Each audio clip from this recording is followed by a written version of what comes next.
Hi, I'm Nancy Nouse, and I'm with Elian Levatino, my business partner, and this is Financial Foundations. And we want to talk to you a little bit today about financial foundations and why it was created. And yes, there's a dog in my office, and she's walking behind me. You might see her periodically. Actually, there's more than one, and that's just for fun. But we created Financial Foundations as a communication tool for you to relay the principles of financial planning that we think are the most important for you to master. Because ultimately what we want you to get to a point of is financial peace. That is, there are always things to worry about, I suppose, but we don't want you to worry about money. We don't even want you to have to think about money. And that's why we created these. And so again, I want to introduce myself. I'm the CEO here and have been at Benchmark for 20 years. We've been alive for 20 years. I've been in the business for 35. I'm a CFP and a CFS, Certified Fund Specialist. Elian Levatino, my business partner, has been with me for over 10 years, and he also is a CFP. And we represent two different personality styles and presentation styles, and we think that'll be helpful to you as we walk through what we're going to talk about tonight, and that's debt. So Elian, kind of take us through the baby steps so you can bring us up to speed on what we're doing tonight. Well, the whole idea behind Financial Foundations is, how do I get everything in order? Where do I start? Where am I at? Where am I in relation to all these steps? And then where do I want to be and how do I get there? So we relate a lot of these to Dave Ramsey's baby steps. And as you know, if you know us at all, you know we're big Dave Ramsey fans and we're smart investors. So when people come to us, they ask, what order should we do everything in? And we talk about Dave's baby step. Number one is having $1,000 in the bank just for a beginner emergency fund. Baby step two is the paying off all your debts except your mortgage using the debt snowball. And we're about to get into all that here in a little while. Baby step three is saving 3 to 6 months of your expenses for a fully funded emergency fund. And then baby step four is when you start getting into investing. And we suggest as much as 15% or more going toward retirement. Baby step five is funding college for your children. Baby step six is paying the mortgage off early. And then baby step seven is building wealth and trying to figure out how to give it away. That's part of the fun of getting to baby step seven. So the whole purpose of Financial Foundations today is starting in that baby step number two, the debt payoff. How do you get started? How do you take what feels like you've got balls all over the place and you're juggling all of them and you can't figure out how to get them all in place? You've got mail coming in from places telling you owe them money. You've got emails coming in. It just feels like you're bombarded from a bunch of different directions. So we get posed these questions about debt all the time. And so we're just going to address a couple of them here. We'll just run through them and Nancy and I will go back and forth. So Nancy, why don't you take the first one? Why do I need to get out of debt? It's a great question, and I'm guessing that if you're on this webinar, you already have your own reason, or you love financial webinars, either of which are good. And I think of debts as offense, or money as offense and defense. Debts cause you to play defense all the time, and that can really wear you down. I think having debt keeps you from attaining financial goals that you have, dreams that you really have thought about for a long time. It keeps you from accumulating money to save for a down payment, to pay cash for cars, etc. So debt really can work against you.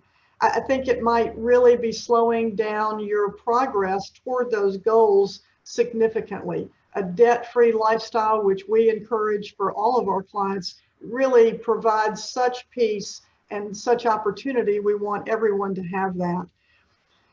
In addition to that, debt can really cause a lot of stress and lack of communication in relationships.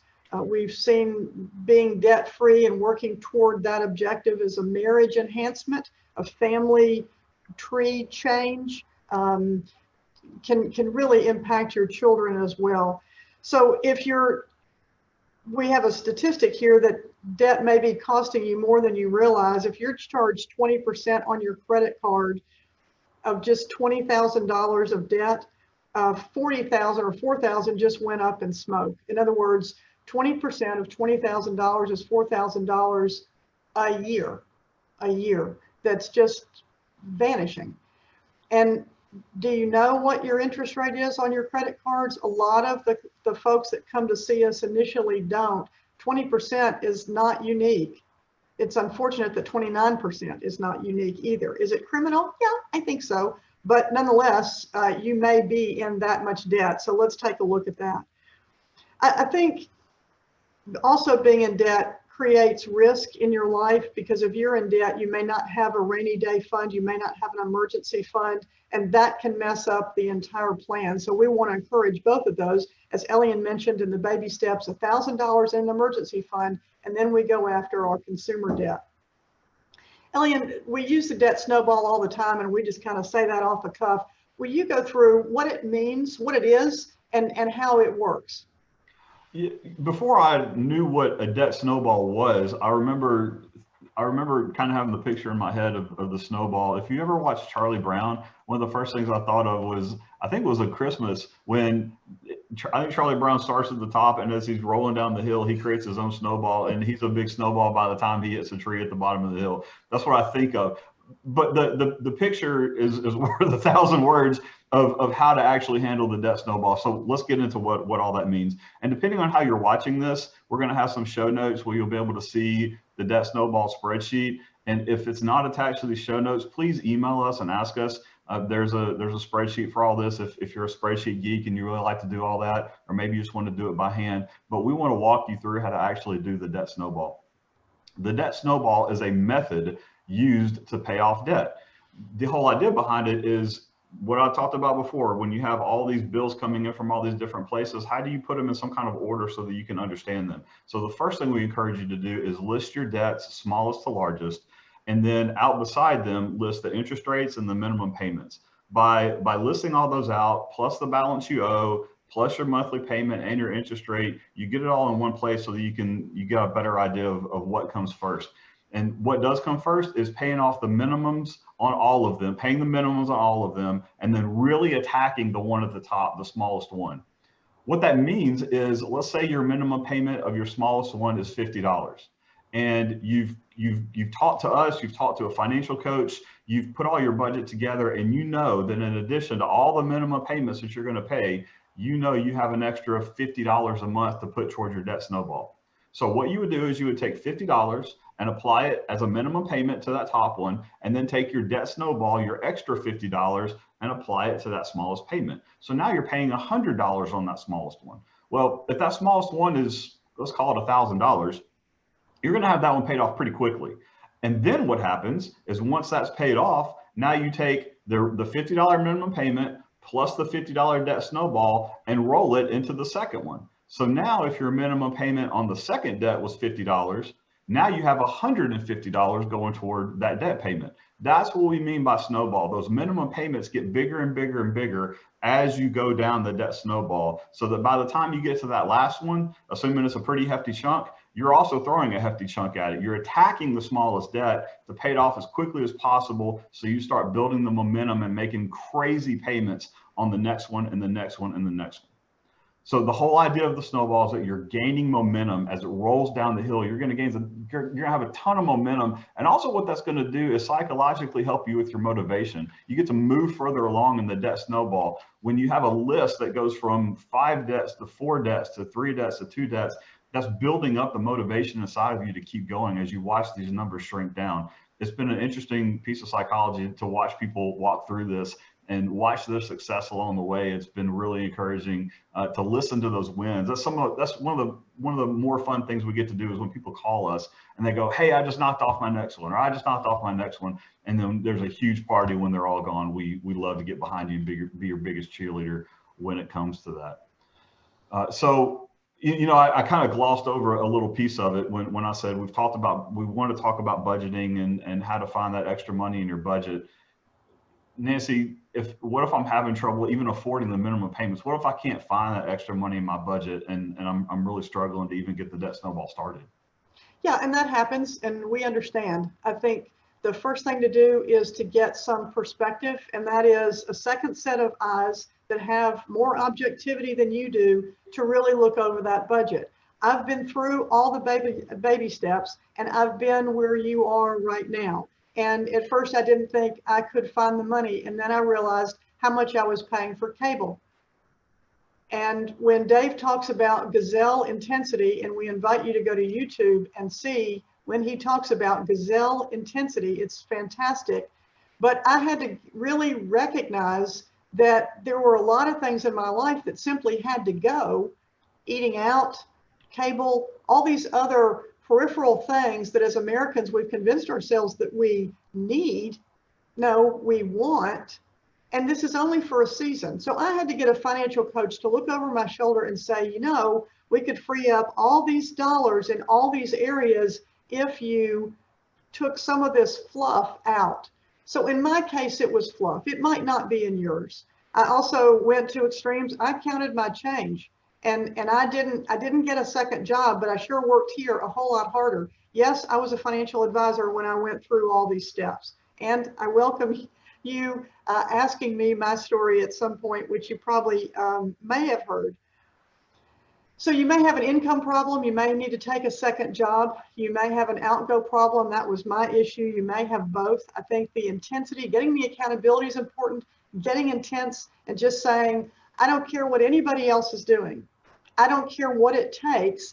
I'm going to go after what Elian just said. I'm going to find $50 that I can add into this snowball so I can get this baby going and I can get this thing done. And one of the things that Ellie and I have not mentioned is, of course, while you're paying this debt off, don't be charging at all. If you can't pay cash, then you can't pay for it. You can't have it. Those are the boundaries. You have to parent yourself. Those are the boundaries you have to set. You may have to downsize everything. I had to be willing to sell my house. It turns out I didn't have to. But I also looked at getting a roommate. You may have to do these. You have to be creative, and getting a financial coach, and we can connect you with one, or you can get one through the Dave Ramsey group. Getting some perspective will really help you walk through this in a much, much better and objective way with accountability. Very important in all of this. Elliot, I've heard about credit scores till I'm sick of it. I know you are too. Doesn't a little debt help my credit score? I love your answer. And hit it. Well, let me go back to something you said earlier, and I want to really harp on this, is Nancy Nouse is my financial advisor. I'm a CFP. I got more letters than I know what to do with. I pass a crazy number of exams, and I'm full of more useless financial knowledge than anybody should be full of. But when it comes to my own stuff, I can be a little bit emotionally involved in it, and I need some help. I got to zoom out a little bit and have somebody else look at it with me. So even if you know what you're doing, I would encourage a little bit of accountability, or at least somebody looking over your shoulder to make sure your numbers are what you think you are, or what the numbers are what you think that they should be.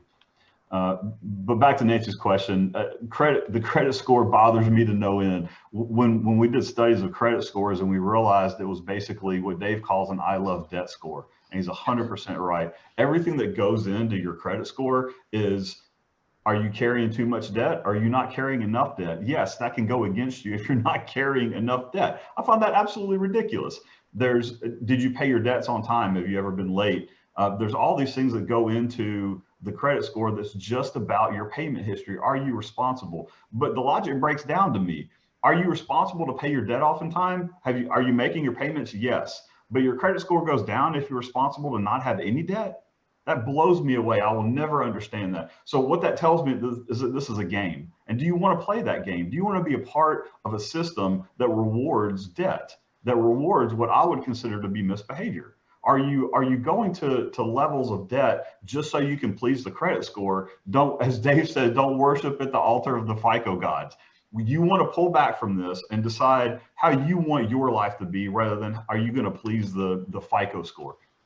So yes, you can build your credit by borrowing and repaying debt in a timely fashion if you want to live a life of credit cards and student loans and car payments, but we're going to encourage you differently. We want you to pay all those things off. And when you've reached baby step 6 of paying your house off early, your house is still on your credit. So as long as you're paying that on time, your credit score should stay pretty steady.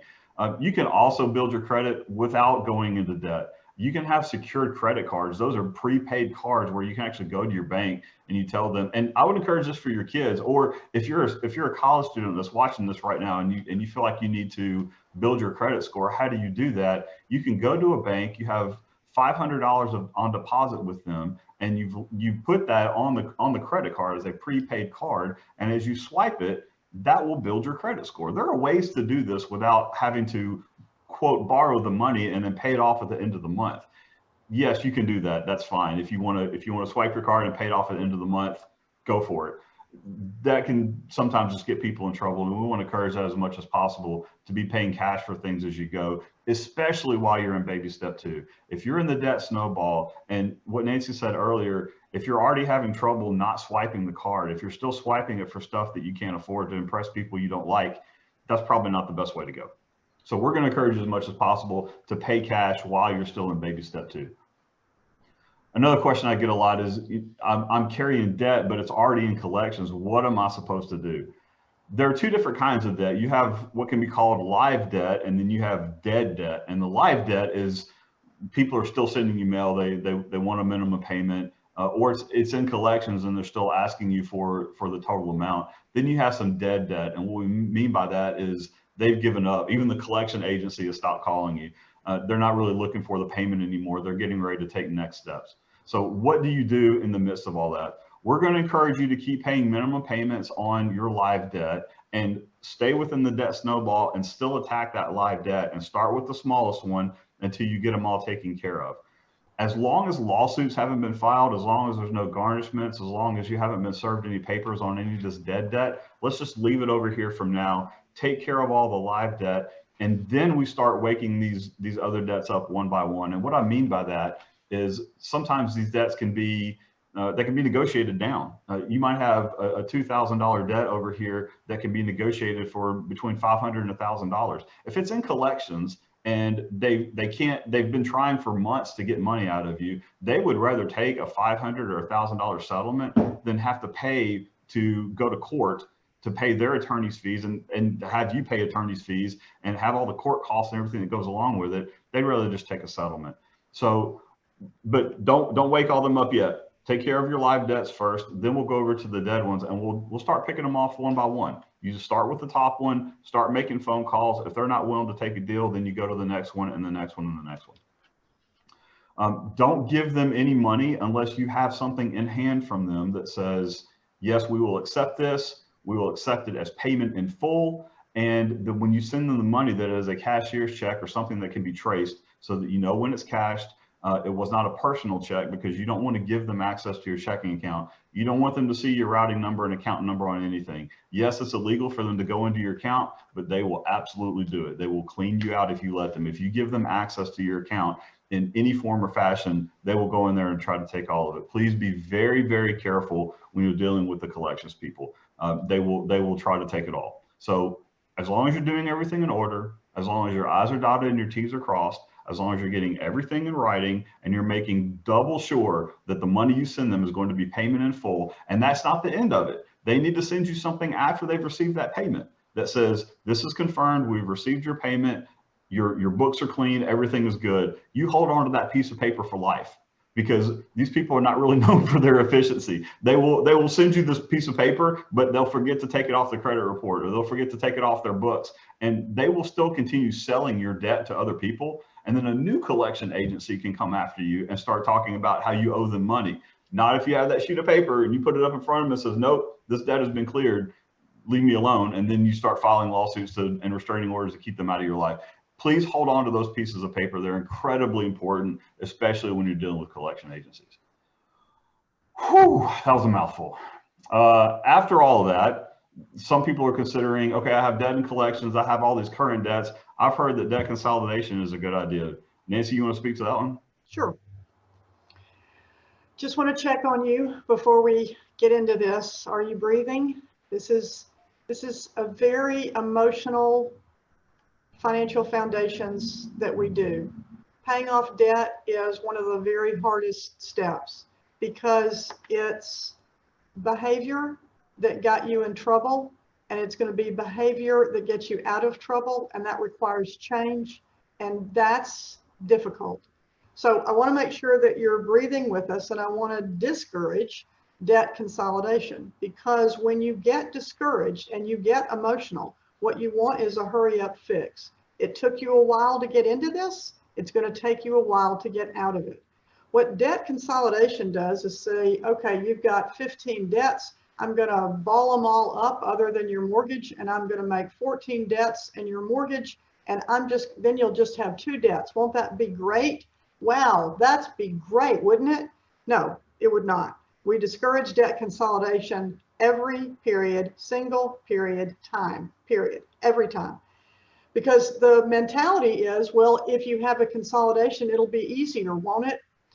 Well, maybe that's one tiny minuscule benefit. It would be easier, you have 2 debts. The negative to it is most of the time it extends your loan terms. Extends.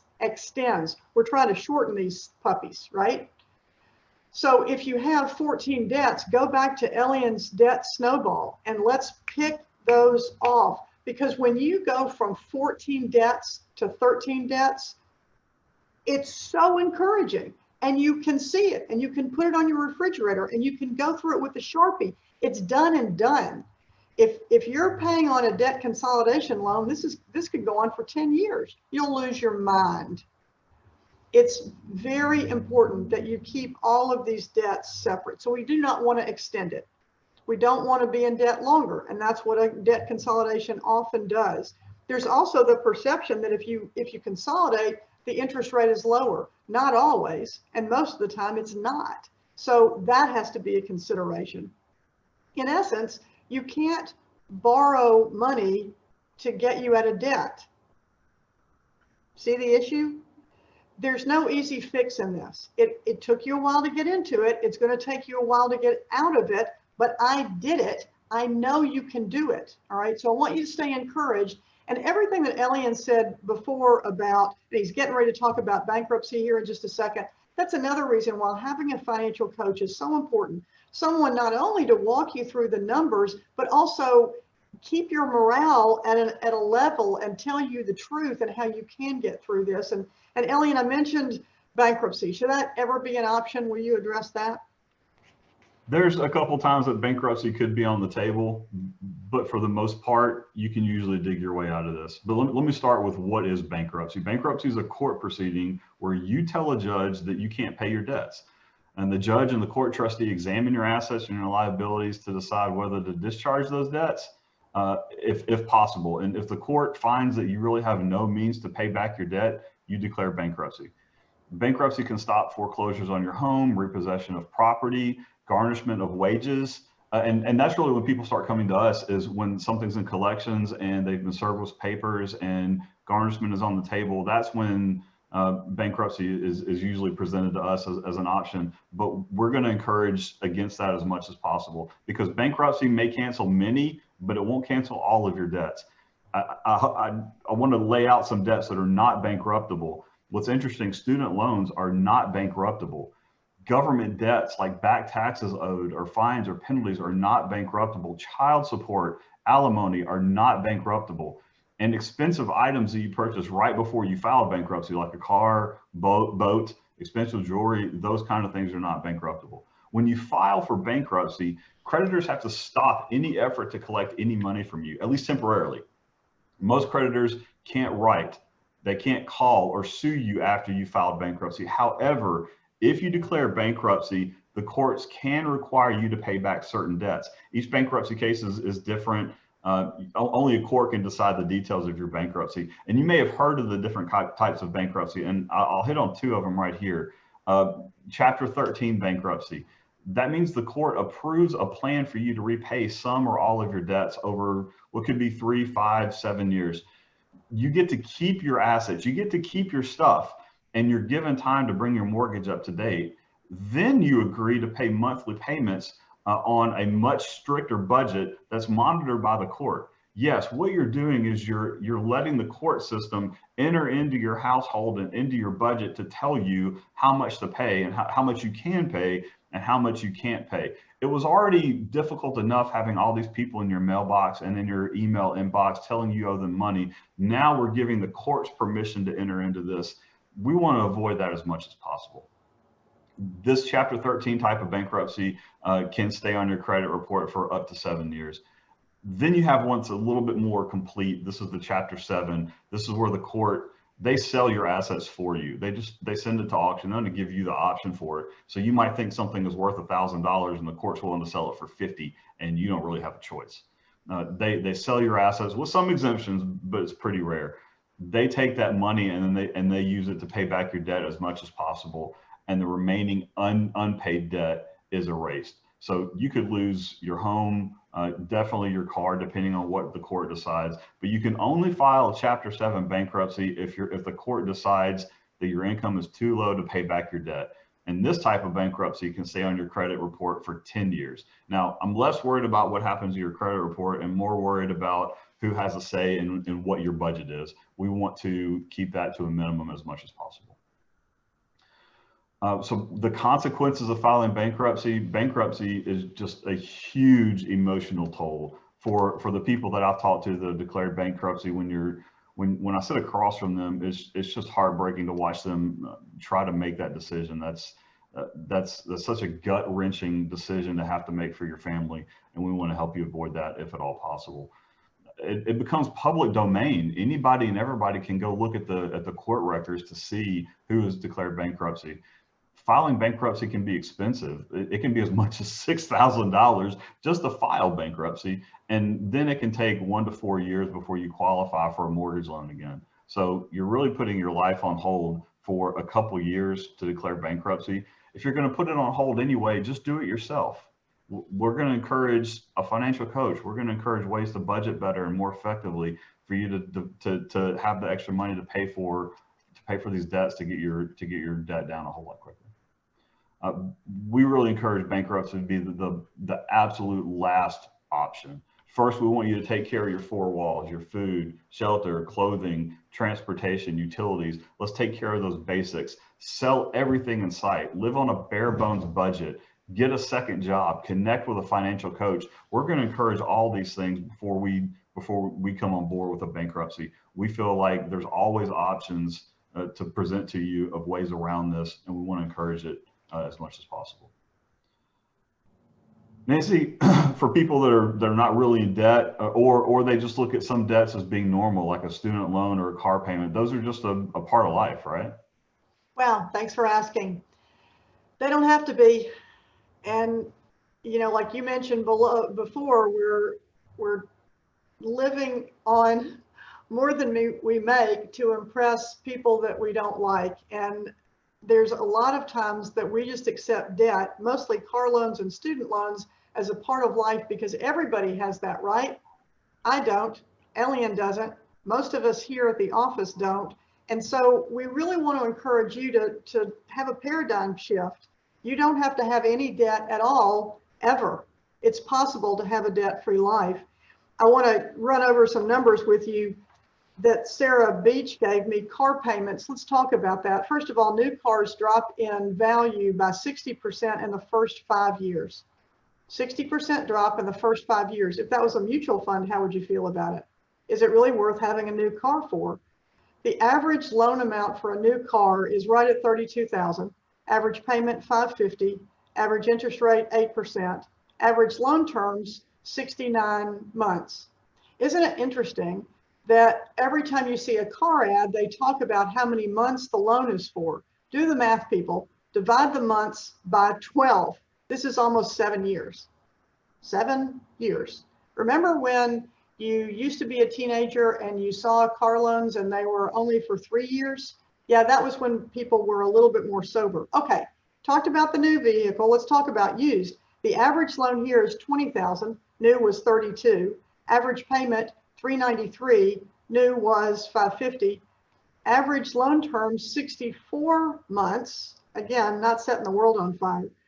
We're seeing people in our office that have extended their car loans to 72 months, 6 years, 84 months, 7 years. Do the math, figure out how many years you might be paying this. These car loans, I refer to it as being hit by a car, literally. It's just so damaging. It just creates a vicious cycle of negative equity, and we just want to encourage you to look at other options. We're going to give you some websites to take a look at. Dave has a number of articles about this we can't encourage you looking at enough. Let's talk about a different way to do that. To get a car, if you're in our city, you have to have a car. We don't have mass transportation that many people use. So let's say that the car that you have right now is worth $12,000 and it's paid for, and you're thinking about a new car. First of all, let's do it differently this time. Let's say that you were making a car payment of $500. What we're going to encourage you to do is hold off on buying that new car, take the $500 that you were putting into the debt and park that over here. Start making car payments into a bank account, into a savings account, into a checking account, with the intent of in 2 years, you'll have $12,000 in cash plus your trade-in. Even if your trade-in now is only worth $10,000, you've got $22,000 that you're going to go buy a used car for, and you're going to walk out of there and not have any debt at all. But you know what you will have? The ability to take that $500 that you were paying and build it up for the next car. Maybe you won't need another car for 3 or 4 years. Now you're moving up the food chain if that's important to you. And the feeling, and Ellie and I have both had it, the feeling of walking into a dealership and saying, this one rides nice, I like the mileage on it, here's a check. And I never have to check the mail. I never have to see if anything's been taken on my checking account, baby. It's done. You've completed the cycle. I'm sleeping better at night. It's an amazing feeling. So that's really what we want to encourage you. And I just want to preach again, there's no normal debt. There's no normal debt. We've been listening to the media and we've been swallowing a line. And you don't have to have student loans. You don't have to have car debts. Everything that I just went through, we can apply that to anything, including college. Lastly, I'm in debt now. Just how different will my future be if I stay out of debt? You're going to love debt-free living, let me tell you. What's the quote, Elian, that Dave says all the time about what can you do if you're debt-free? Anything you want. Anything you want, exactly. And what is anything you want? Frankly, after I paid my house off, it took me about a year to 18 months to really acclimate. What do I want to do? I'd been so used to not spending a ton of money because like Elian mentioned in the Snowball, I was throwing a gajillion dollars a month at that house. Once it was done, you know what I've been able to do? Travel more, debt-free, give more. Now that's some serious fun. Build wealth so that I can continue to do that. Help some of my family go to college. That's been super fun, super fun. I'm doing it on the slide. So if you're my family, the money's not from me. But I just, if you graduate without student loans, this was a great stat. If you have an outstanding student loan debt of $30,000, you're going to reduce your retirement savings by $325. Why is that? Because you have to take so long and make all these payments to pay that student loan off. Same thing, if you have $50,000, only $50,000 of student loan debt, you reduce your retirement savings by $530,000. So that's a reason. That's a reason. You've heard Ben versus Arthur, the two brothers that start saving money when they're 18, I think, and they each save $2,000. The difference in the two of them is unbelievable because they get started too soon. The freedom, the peace, the sleeping, the rest, the not worrying about money. Pandemic, not worried about money. Market going down, not worried about money. I'm not worried. I'm not worried. So we just want to really encourage you to take a look at all this, consider all this. Hey, you know what? We're ready to help in any way that we possibly can. Our advisors are ready to help. We're ready with coaches to help you. And we want to just take some questions now. So if you've got some questions, we can do that. And also want to tell you that next month's presentation will be on savings. Elian talked about that to begin with an emergency fund. There's a lot that goes into that. It's a lot more fun than this one was, but we think this is really an important one to consider. Elian, anything that you'd add? Again, depending on when you look at this video, it might be on YouTube or it might be on our website. We'll make sure to post in the show notes for, at least for our website, you'll be able to see, we're going to post the Debt Snowball spreadsheet. We'll be rolling out some content for the website, so you'll be able to see the Ben versus Arthur. You'll be able to see some online budgeting tools that we have that we would encourage you to use. But let me just end it here. You can do this. Absolutely. This is doable. It's okay to be scared. Everything you're feeling is legitimate. To be scared, to wonder, can you do this? To having some fear of somebody's going to knock on your door or garnish your wages, but you can do this. We're willing to help. We want to help. Please reach out. We have financial coaches here. We have financial advisors here. We have all the tools to help you be able to pull this off. We want to help. You can do this. We'd love to be your biggest cheerleader. Thanks for being on the call with us today, and we hope to see you soon.